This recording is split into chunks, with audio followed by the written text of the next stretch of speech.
Allez, troisième guidance d'affilée. Et j'ai le sentiment que les trois petites guidances se suivent. Parce que là, j'ai l'abeille. Ah, bonjour. Bonjour, c'est Veille-Thierry. Je suis partie, vous voyez, je suis partie. J'œuvre en harmonie pour le bien de tous. L'abeille. Là, j'ai le sentiment de... comment ça s'appelle? Le premier, c'était la découverte. Ça, la découverte de... Alors, de mémoire, c'était... Je m'en souviens plus, mince. Oui, on est en introspection pour aller chercher son abondance. On prenait les choses de façon positive, d'accord? La deuxième, c'était, ça nous permettrait de nous découvrir notre enfant intérieur. Et là, j'œuvre en harmonie pour le bien de tous. Une fois qu'on est effectivement dans cette découverte de son enfant intérieur, on sait ce qu'on veut, on sait qui on est, on n'a pas de manque puisque on sait pertinemment que l'autre n'a pas ce que l'on a et qu'on est tous et toutes importants. Donc là, on œuvre ensemble pour amener justement, pour partager notre beauté intérieure, parce qu'elle est utile, parce qu'elle est importante, parce qu'elle est lumineuse et qu'elle va servir la communauté. Ok.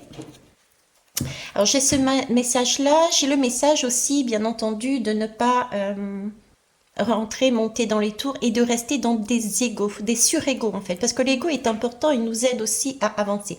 Un surégo avec des masques encore. Mais là, j'ai plus ce sentiment que c'est la suite des deux autres guidances. Allez, je vais aller les prendre. Ouais, là, il y a une stratégie, vous voyez. Là, il y a un travail de groupe. Hein. On revient à l'abeille. Il y a un travail de groupe, on prend son temps, on agit différemment, on rentre pas dans les tours, on n'est pas dans du surego. On est là à se poser, black and white. Ouais, c'est ça, black and white. Euh, pour avancer sur des compromis, pour avancer sur des négociations, pour avancer, bon bah écoute, moi j'ai ça et toi tu as ça, est-ce qu'on peut échanger, est-ce qu'on peut troquer, est-ce qu'on peut trouver une façon de fonctionner ensemble? Là, on commence à attaquer ce que je vous avais dit pour 2024, nous allions travailler sur les liens, les valeurs de nos liens avec les autres. J'y vois ça en fait, de façon, vous voyez, regardez, à pouvoir transformer ça en de magnifiques papillons. Ok. Ce qui va permettre d'ouvrir un peu plus le chakra du cœur et honnêtement, on en a besoin dans notre société actuelle. Revenir à du cœur et des liens de cœur ayant de la valeur. D'accord, ça suppose prendre son temps. L'harmonie, pour le bien de tous, c'est vraiment prendre son temps. C'est pas une action rapide, c'est dans la durée. Ça suppose aussi donc une patience. Parce qu'il y a des stratégies à mettre en place. Il nous faut avoir on ne pourra jamais avoir un tableau d'ensemble, puisque la vision que j'ai moi, par exemple, ne sera pas la même que la vôtre, hein. Euh, on n'a pas la même bibliothèque intérieure, hein. Je prends toujours le même exemple, mais le carambar pour moi, ça va évoquer la douceur. Le carambar pour l'un de vous ou l'une de vous va évoquer waouh, dégueulasse, c'est pas bon. Ok. Donc, ça demande aussi de la patience. On est toujours dans cette patience et on est toujours dans une construction solide. Ben, il faut y aller pas à pas. Ok. Éclairer aussi.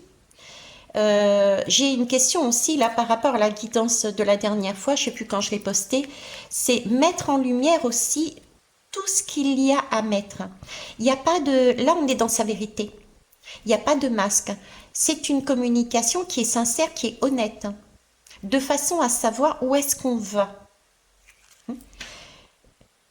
Et black and white, hein, c'est ce que je disais, c'est vraiment le féminin, la féminine, c'est les polarités en fait. Donc c'est aussi notre polarité intérieure, notre côté lumineux, notre côté sombre, diable ou diablesse, notre côté polarité masculine, masculine? Oui, masculine, polarité féminine. Ok. Alors ici,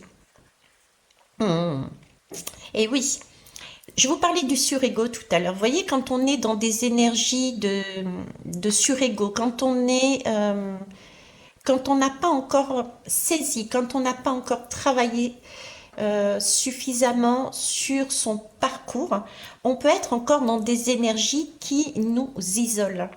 Mais ce ne sont pas les autres qui nous isolent, on s'isole soi-même en fait. Parce que là, on n'est pas dans une énergie pour moi de partage. Dans cette lame, j'ai deux énergies. Celui qui se protège par peur d'aller vers l'autre, d'accord? Et celui qui s'enferme volontairement dans sa bulle, et celui qui n'a pas envie de partager. Il a tout dans son petit monde, il est très bien, il n'a pas envie de partager, il n'a pas envie d'offrir la richesse intérieure qu'il a aux autres. Troisième. Voilà. Donc on a toujours là le libre arbitre, la possibilité de s'élever. Oui, on ne sait pas ce qu'il y a derrière cette porte. Mais c'est peut-être ça qui le fait peur, lui fait peur d'ailleurs. Vous voyez? Ce sentiment de mais si je me montre tel que je suis, si je reprends les autres guidances, et si je me mets autour d'une table pour discuter avec quelqu'un d'autre, ça peut être aussi une personne extérieure, étrangère, une personne en face de nous, qu'est-ce qui va se passer? Comment l'autre va me percevoir? Est-ce qu'elle va accepter, cette personne, de me voir telle qu'elle? Est-ce qu'elle va accepter de vouloir travailler avec moi, de vouloir vivre avec moi, de vouloir, je sais pas moi, manger avec moi, boire avec moi? En tout cas, là, on est poussé quand même à monter, quoi, à s'élever. Il y a une question de s'élever spirituellement, de voir soi-même, se voir différemment et voir l'autre différemment. L'autre n'est pas un ennemi, l'autre est une complémentarité. C'est pas beau ce que je dis, mais vous avez capté l'idée, hein. On est complémentaires, on n'est pas dans la guerre, hein. Voilà. Les guerres, ce sont des hommes de pouvoir qui mettent en place ça pour nous laisser sous leur manipuler, pour se faire manipuler, ok? On n'est pas les uns contre les autres. On a tous une particularité et il s'agit de se mettre à table. Je parlais de manger, c'est peut-être pour ça. De se mettre à table, d'avoir une conversation de cœur à cœur, de ne pas s'isoler, de ne pas avoir peur. Ce sera tout pour aujourd'hui. Au revoir.